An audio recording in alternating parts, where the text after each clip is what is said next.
Good morning, gardening friends. It's Vicki. I'm at the terrace house today doing some gardening. I'm just going to show you the bottom terrace right now. I am working, well, actually the two terraces, the bottom and the middle. I went through here and pulled grass, and I'm still seeing things. Bindweed and little things as I see it. I'm pulling it out, but I've gotten, I think, most of it. Well, I say that and then look. But things are starting to look really pretty, and we had, goodness gracious, the sun just came out. I was gonna say I had a really nice overcast light. We've been getting off and on rain, and so that's helping my garden, of course. Can see that the cat's meow catmint is coming back in to flower. It's pretty small. I was looking at the ones on the other end and thinking that it really wouldn't hurt to add more. I might pop like another one there, and maybe there, although this plant I might have to move over. So that's probably something I'll do in the fall or next year. But other than that, happy with that. I think I'm going to cut back this Jade Parade sand cherry that's hanging out over the terrace here. Oh, and I see that this peony is getting powdery mildew.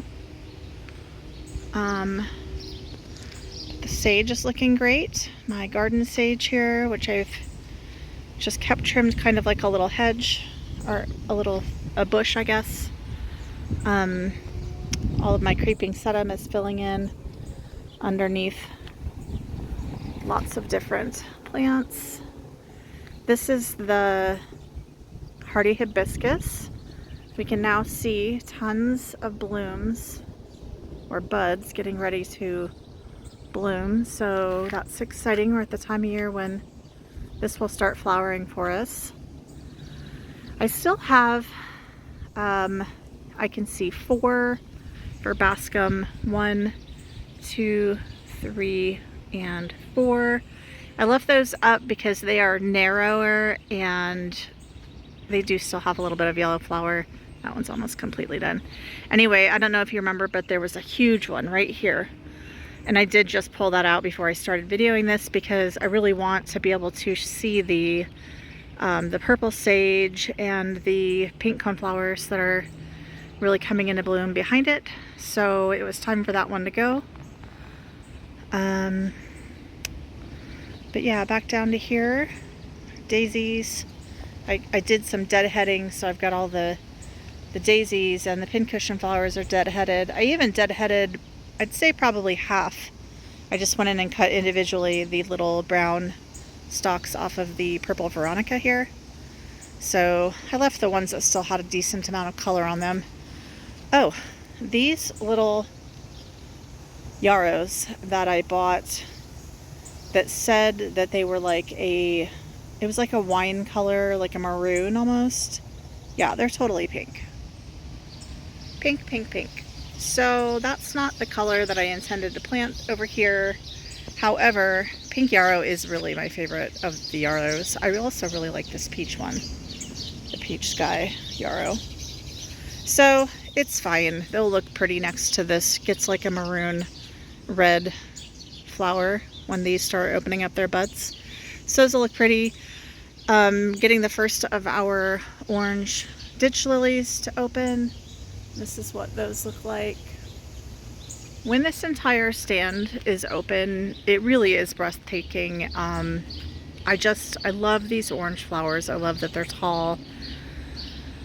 Makes me sad that they're invasive, but as I mentioned before, after this year's blooms, I'm going to be looking for something else to put there. And I don't know if I'll actually get it planted until the fall because I have to wait, until I have water, or I have to wait for like multiple days of rain running together. But yeah, we'll enjoy these this final time, and then they're going to come out. The artemisias that I planted up there, they're looking okay. There was some dieback around the base. I've noticed that lamb's ear does the same thing. Any lamb's ear that's too close to dirt, it's like it just dies back on the bottom. It doesn't seem to hurt the rest of the plant. So speaking of lamb's ear, just a reminder, I'm going to be adding 2 or 3 more to this row right here that just is missing some in areas. Also where that really big verbascum was that I just cut down, there's also like a spot there where it's missing. It either died back from not getting enough sun, or I just never planted one there because I knew that that verbascum was there last year. So there's a few little areas that I need to come in and plug in some more of the lamb's ear to get this border going all the way across. But it's certainly looking good. It's just doing what I thought it was going to do, and I'm excited about that.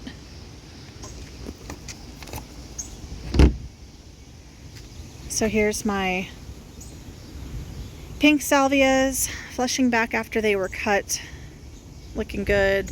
Pink yarrows, I should probably cut these back. It's always so hard for me to do it because I love the blooms so much, and it takes a lot of the color away. But now that I'm getting the pink salvias back, I mean, I guess we could do without the yarrows for a little while. Oh, also my black-eyed Susans. I'm not sure if you can see, tons of buds. Oh my gosh, these plants are going to be very, very proliferous. Is that how you say it? This year.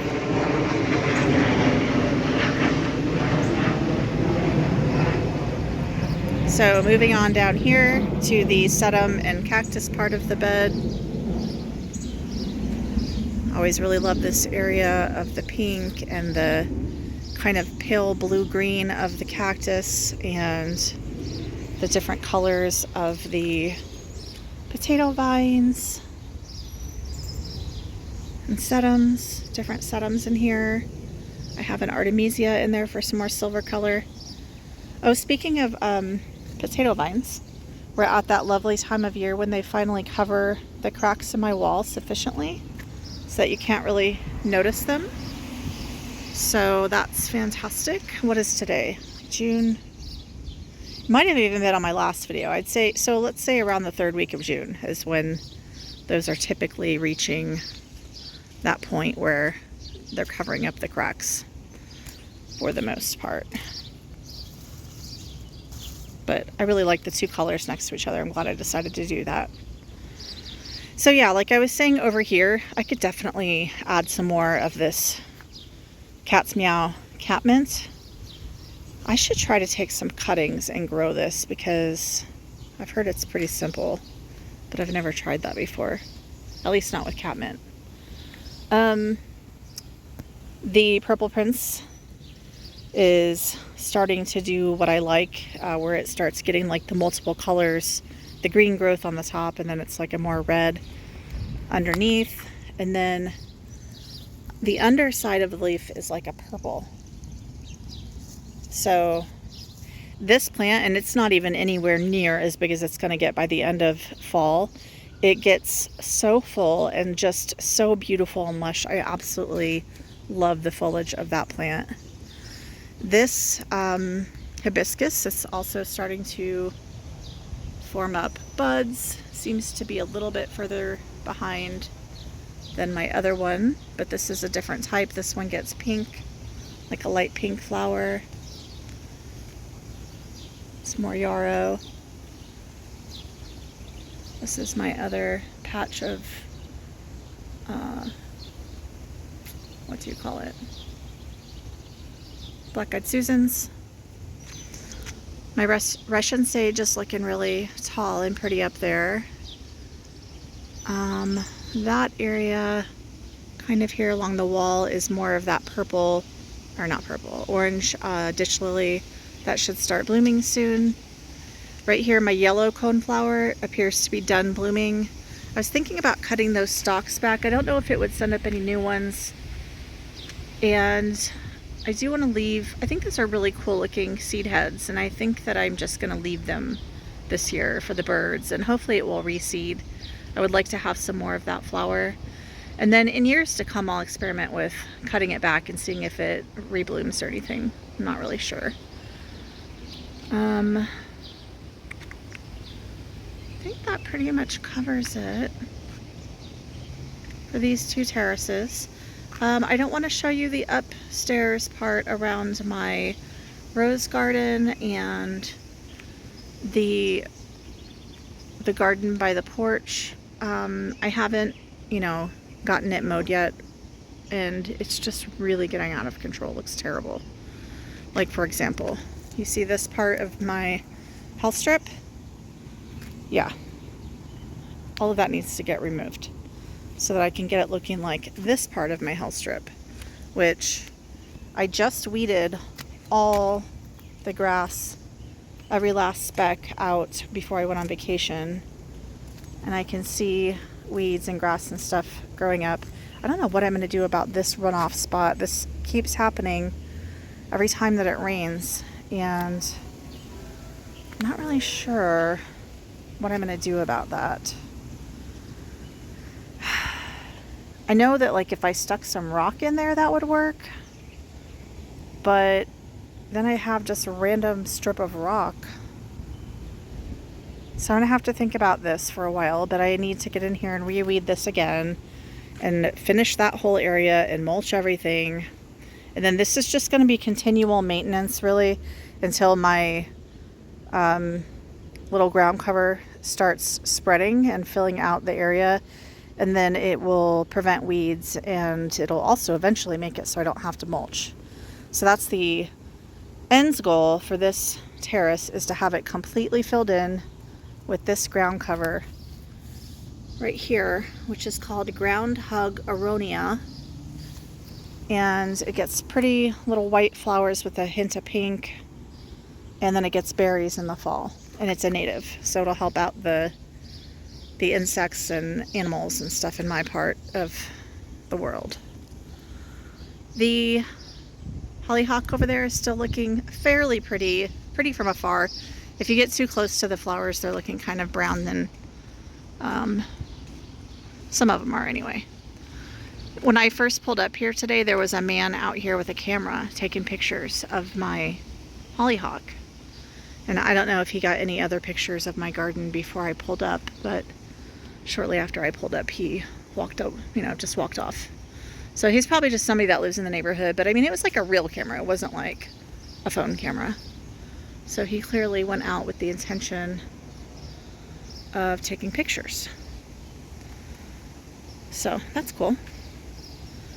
All right, well, you guys, here's what the terrace garden is looking like today. Actually, let me try to get some close-ups of some pretty things. I really want to cut back that catmint, but I also don't want to, because it still looks pretty. But do you see there's some lamb's ear right to the left of it? It's not doing the best. I think it's not getting enough sun. And maybe just a little bit too wet from the lamb's ear dripping on it and stuff. But I've got a lot more work to do today.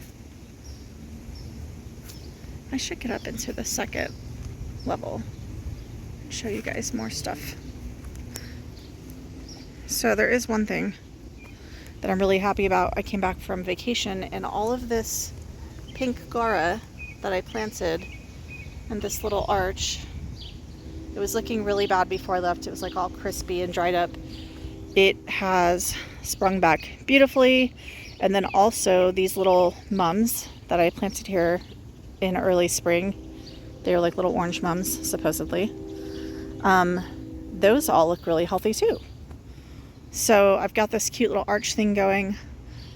I might continue building on that in years to come, putting other things around it. But for right now, it just kind of changes into random coneflowers and salvia. This is a hardy hibiscus. Obviously, I have some bearded iris back there. Along the very back wall, you see where those green stakes are? I have several dahlias and more along that back wall. So those are actually looking pretty good. Let's see if I can, I mean, you can kind of see them. I haven't mulched the second level yet, so it looks kind of bad, but it just has leaf litter from last year. But anyway, these are what my dahlias are looking like, and I will stick those up as needed. I'm excited because I know I planted some dahlias this spring, but I didn't plant that many.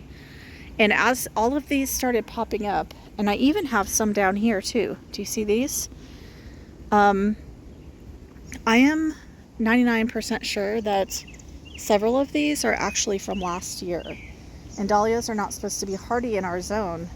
But I always wondered if I planted them on this full sun south facing terrace and against the back wall where it would retain heat, I wondered if I would get lucky and have them come back for me. And I think that's what is happening, because I certainly don't think that I planted as many dahlias as I am seeing coming up. So that's super exciting. What I'm planning to do next year is I'm not going to plant any dahlias, and I'm going to see what comes up so that I know for sure if they can winter over in this terrace up along the wall. That's really great news, because I really want to grow dahlias, but by the end of the season, I'm so burnt out from the intense gardening that I tend to do that I end up not digging up the tubers, and then I regret, like I'm the kind of person, I don't like to buy annuals because I don't like it when they don't come back and I have to buy them again. Like, I don't like spending money every year on plants. I want the plants to come back from year to year. Look at this cute little, I think it's a bee. What on earth? There's a bunch of them flying around this coneflower. Ooh, that looks like a wasp. But got some pollinators out this morning. The coneflowers are looking beautiful. The salvia, I wish it was a little bit fuller, but it's also looking pretty. Got a bumblebee. Oh, he flew away. Why are you guys so skittish? He's back there by the salvia now. Let's see if I can zoom in. Yeah, there he is. As you can see, it's not perfectly weeded up here. I did do some weeding up here, but this is the worst part. So I do have like a little bit of grass I'm seeing growing out of the wall there. I see a bindweed back there. So I see a bunch of little weeds down here that I need to pull out and then get this area mulched. It's exhausting because I have to carry the bags. So I'll carry them up all those stairs. Or I can park in the back, but then I just have to carry them all the way from the back down here. But then I've got to get them down this slope where it's really steep. Or, I mean, I guess I can just like set them along this ledge. And I mean, I do all of these methods, sometimes I set them along the edge and then I just dump them down. But getting this whole area mulched, since there's not really any stairs or anything to this level, is difficult. And it tends to be one of the last things that I do. But last year after I mulched, I shouldn't say it tends to be. Last year was literally the first time. But even with like weeding and just taking care of this second terrace, this is the one that gets neglected because frankly, it's hard for me to get up here and down, up and down without falling, and it's so steep and you can't see it as well from the road. So like a little bit of weeds and grass and stuff aren't really noticed anyway back in this garden. So I tend to just let this one be a little bit more wild, but it is my goal to eventually have it looking, as cleaned up as this bottom one does. So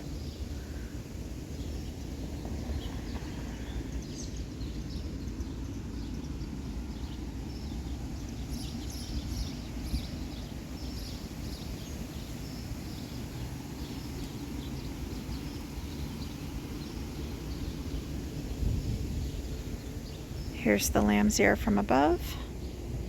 They look so cool. I'm really happy about that. And I'm gonna have so many that if I wanted to split all of these again next year, I could. And I'm thinking about maybe adding another row to this terrace next spring. So we'll see how ambitious I get. Speaking of this next terrace, I really hate this hedge right here. I said that before. It's just this kind of nondescript hedge that like blocks our house, and lots of like weeds grow up through it, and other kinds of trees or previous hedges. I'm not really, not ferns. So whatever this is, I've never identified what kind of hedge this is, but it's just an annoying thing for me that I don't want to deal with. I'm hoping to somehow get that removed one of these days, but what I've been thinking about doing with this upper terrace is planting a long row all the way across of some sort of grass, because I would like to have that grass movement. And I feel like since I have so much going on in these two bottom terraces, that having that top terrace just kind of be like a swaying grass all through here will look really pretty. And then once the fence is up in the back, all the roses are going to be moved to the back, and I'm still just going to have this hedge basically. So every year I've been cutting it down to about a foot tall, and I'm just trying to decide what to do about it. I guess I'm just going to continue living with it until I come up with a plan, which I clearly don't have right now. As you can see, there's like all kinds of grass and weeds and stuff growing up in here.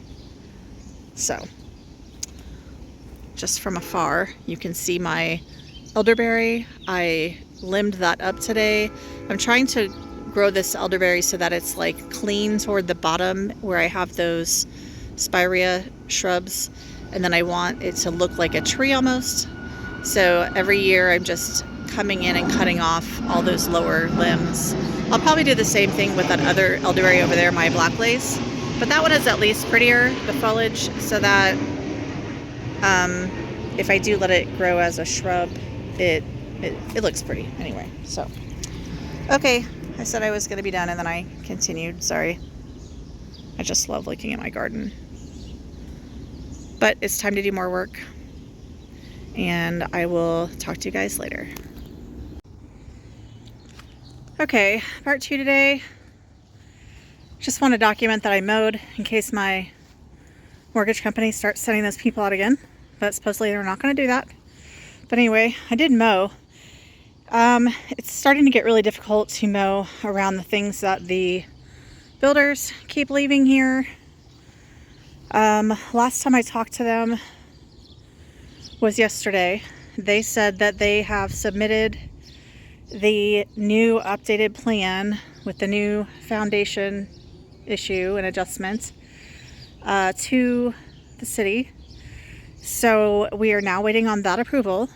And then I know I've said this for like the past 9 months, but supposedly once that comes back from the city, we should be full steam ahead. I'm just not going to believe anything at this point. I mean, we'll just be back in our house when we're back in our house, because I'm starting to feel like October is not looking realistic, even though that's 4 months. If you include to the end of October, we're talking 4 months from now, but still, you know, what if they find another issue and they have to redraw up stuff again? Like, I just don't know what to say about this whole process. It sucks. I hope none of you ever have to go through this kind of thing where you're displaced for over a year. Actually, yesterday or the day before, I can't remember if it was June 24th or June 25th of last year is when the tree fell in our house. So it's been a full year now since this happened. But while I'm showing you guys my sort of mowed lawn, I wanted to show you how beautiful my hydrangeas are looking. There's lots of little pollinators crawling around on all of these beautiful flowers. Isn't that pretty? This one is the lace cap. So I believe it's a smooth hydrangea type as lace cap, like Haas Halo, but only this one has pink flowers instead of white. So I think that's how that works. This one is a smooth hydrangea, and that is Ruby. This one is a Bobo hydrangea, and it has not started blooming yet, but it's going to be putting out buds soon. I'm getting my first daylily flowers. These are the ones that the deer really come and get after. So I'll move these to the back once the fence is up. I don't see any roses currently in bloom there. Still just a little bit of my pink milkweed left blooming. You can see my pretty blue moon juniper, and then also this blue little blue stem grass. It's a native in my area. I'm hoping to add more of that, but I like the layers of the silvery blue kind of in amongst the green. This is another hydrangea. This one is called strawberry vanilla, or vanilla strawberry.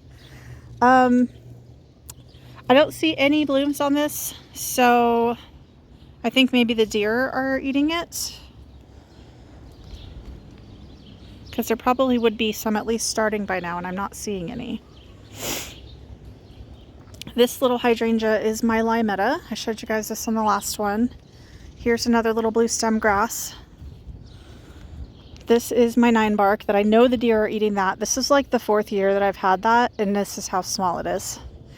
Here's another hydrangea. This one is a Limelight Prime. It's pretty small. I just planted that last year. So let's see. Moving through my little violet patch. This is another hydrangea, and I don't have a tag on this one. I want to say this might be this is either one they call PG, or this might be my other strawberry vanilla, because I had 2 of them. I've got a couple of big coneflower coming up here, so that'll be pretty, in amongst a bunch of my wild violet. This is about where the cosmos start getting into the path. Over here, this is an old gold juniper. All of this gold that you see is like new growth this year. So this guy's really starting to explode in growth this year.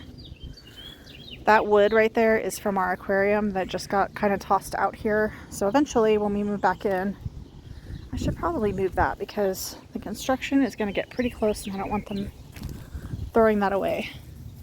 This sort of thing, believe it or not, is pretty expensive if you buy it at a aquarium store. Here's another hydrangea. This might be the PG, actually. One of them I planted was like a $4 hydrangea that I got like at the hardware store. And it was, oh no, that's not it. That's Pinky Winky. I see the tag there. Maybe this one's the PG. I don't know. A lot of these are going to my work garden. So here is my other milkweed. This one I guess is the swamp type, is what somebody's telling me, with the bigger, fatter leaves. And you see those little aphids on there. I think that's what they are. I looked this up, and they're like special to milkweeds. And they are extremely common. They're supposed to be there. That's a healthy sign, not a bad sign. A few more hydrangeas down here. Let's walk down here. Here's another pretty and, or not pretty and pink, Invincible Spirit 2.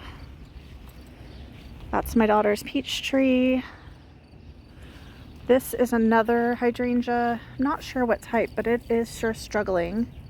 This is probably another Invincible Spirit. I can't really confirm without a bloom, but I had 5 of them. Here's another Invincible Spirit.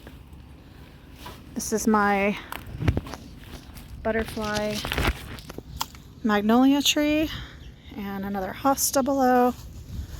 This is a quick fire hydrangea, I believe. This is the only panicle type I have that's blooming.